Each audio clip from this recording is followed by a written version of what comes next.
Yooyyaa harka fuunee akkam jirtan faamilii kiyya jaalatamuudhaaf kabajamu nageenya araara waaqayyoo lafaaf iddoo jirtanitti isiniif baay'atu jecha egaa akkuma beekamu guyyaa har'a oduu addaa tokko qabadhee dhufee jira jechaadha. Gara oduu irraa dhufnetti osoo hin ceenitti warroonni chaanel eebbisaa intartiimentii haarawwataatan laayik sheer sabskiraayib gochuun hin irraanfatina. Egaa an oduu wajjin kaddaama miidiyaa neetworkii irraadha. Akkuma beekamu olee guyyaa har'aa waraana cimaa kaddaamaadhaa fi burcuqqoo jidduutti ka'een lubbuun burcuqqoo kudhanii darbitee jirti. Akkasumas sigigaachuu fi dhukaasa cimaadhaan biraddistiin lama luqqa'uun dhagahamee jira. Akkasumas immoo saambusaan 10 gubatuudhaan madaama fi kaddaama jidduutti waraanni lammaffaan ka'ee jira. Madaamin ammaaf ajajaa waraana guddicha madaamii kan taate kaddaamaan yeroodhaa fi akka sooshaal miidiyaa hawaasaa kamirraayyuu bilisa taatu fayyadama sooshaal miidiyaa kamuu akka dhaabdu dubbattee jirti jechaadha. Akkasumas immoo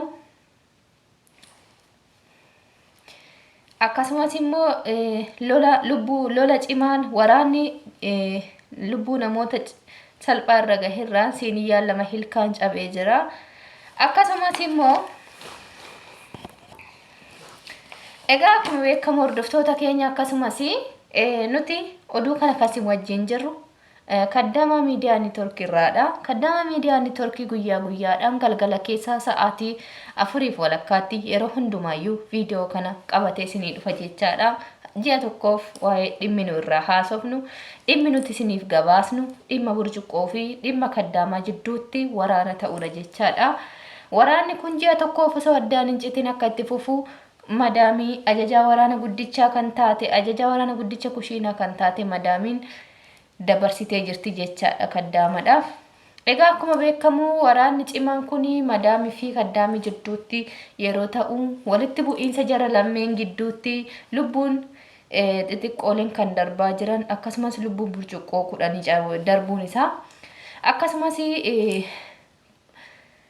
biraddistiin lama luqqa'uunsaa akkasumas jookiin tokko hilkaan irraa cabuusaa akkasumas finjaali lama walitti bu'uudhaan miidhaa qaamaa xiqqaa irra gahuunsaa dhagahamee jira jechaadha. Egaa akkuma beekamu ji'a kana keessa jiini tokkichi kun akka waraanni cimuu fi waraana bosona jaalmarroo jechuu dandeessan jechaadha. Yeroo burcuqqoon sigigaattu, yeroo siiniin achi utaaltu, yeroo zayitiin achi dafu waraanni kun jidduu kanatti sigiga lafaa cimaa uumuudhaan walitti bu'iinsi yeroo ka'u lubbuun namoota hedduu akka darbaa jiru dhagahamaa jira jechaadha. Egaa akkuma beekamu kaddaama miidiyaa neetworkii irraa kan si wajjin jiru jechaadha. Turtii keessan haga dhumaa nu faana taasisaati viidiyoo kana obsaan caqasaa haga dhumaa yeroo itti aanuudhaaf viidiyoo seeran qindeessinee iditu goonee qopheessine isin biraan geenya. Har'aaf garuu viidiyoon keenya jechoota ijoo mata duree ta'anidha jechaadha. Sagantaa keenya kana yoo jaalattan, qophii keenya kana yoo jaalattan itti fufnee hojjenna. Kanaafuu har'a haguma kanarraa guyyaa kaleessaa oduu dabalataa guyyaa kaleessaa galgalaa osoo tiktookii ilaaltu kaddaamaan ruuzii odootti naqee sa'aatiin darbee odoo madaamin ruuza nyaatiin agabuu soomaa ooluun dhagahameera. Sababa kanaafi waraana lammaffaa kan kaaste madaaminii waayifaa cufuudhaan kaddaamatti immoo dukkama biraatiin irraa citeera jechaadha. Egaa oduun keenya kun akkam fakkaata yoo jennellee waraana ciccimaan akka ka'aa jiru ji'a tokkodha fi waraanni kun baay'ee ulfaata. Ni ulfaata garuu salphisuudhaaf kaddaamaan akka ajajaa waraana guddichaa madaamiin dabarsiteetti kaddaamaan yeroo hundumaayyuu sa'aatiidhaan suhuuranaa hojjechuu qabdi. Akkasumas immoo burcuqqoon 10 lubbuun isaanii darbe kana akka mana keessatti harca'ee ijoollee biraa lubbuun balleessinee fi gadi fageessitee barmeelii hizbaalaa jedhamu gurraacha keessatti akka awwaaltuu dabarsitee jirti. Itti aansee garuu sa'aatii fuxuura irratti saambusaan 10 gubachuudhaaf illee madaama fi kaddaama jidduutti lolli cimaan akka ta'u madaamin dabarsitee jirti. Sababuma kanaanii ijoolleen madaamii maaliif kaddaamanii waayifaa irraa hin cufnu kan jettu yookiin bilbila irraa fuunu kan jedhu dabarsanii jiran jechaadha. Itti aanan Ejajaa waraana madaamii kan ta'e baabanii jiini kun ji'a ramadaanati. Jiini kun ji'a waan gaarii hojjetannuudha. Jiini kun ji'a gammachuuti. Kanaafuu kaddaamarraa waayifaa cufuun cubbuu ta'a kan jedhuu fi akkasumas kaddaamadha of eeggannoo yookiin masxanqaqaa isa dhumaa akka kennamuu fi qabu baaban dubbatee jira. Yeroo kana madaama fi baaba jidduutti illee waraanni addunyaa lammaffaa akka ka'u dhagahama. Maaliif ati kaddaamarraa maal qabdaa isheerra gorta jechuudhaan waraana cimaan madaama fi kaddaama jidduutti gaafa ta'u ijoolleen madaamii fi kaddaami immoo ijoolleen madaamii fi baaba immoo fuulli walitti butamuu isaanii miidhaan cimaan irra gahaa jira.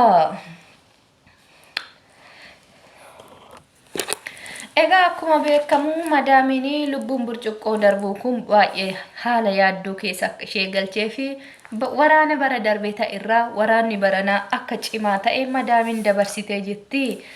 Kaddaaman garuu ani kan bara darbee miti waraana kana kaasuudhaaf wanni duubatti na deebisu hin jiru gaafa jettu madaamiin ajaja cimaa dabarsiteen kaddaamarraa lubbuu burcuqqoo 10 darbe kana jecha mindaan kee ji'a tokko akka sirraa muramu jettee itti dubbatte jechaadha.